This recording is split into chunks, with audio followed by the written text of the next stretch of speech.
ఇటీవలి కాలంలో వచ్చిన బెస్ట్ సినిమా ఏది అంటే క్షణం ఆలోచించకుండా చావా అని చెబుతున్నారు సినీ ప్రియులు. ఫిబ్రవరి 14న ప్రేక్షకుల ముందుకు వచ్చిన ఈ చిత్రం ఇప్పటికీ జనాల్ని థియేటర్కు రప్పిస్తూనే ఉంది.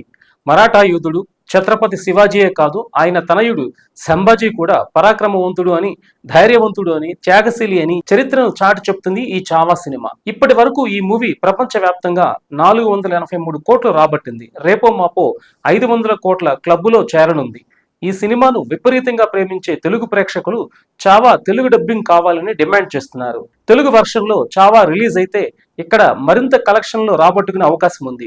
ఇంత గొప్ప సినిమాను టాలీవుడ్ ఆడియన్స్ కి అందించాలని ప్రముఖ నిర్మాత అల్లు అరవింద్ భావించారు.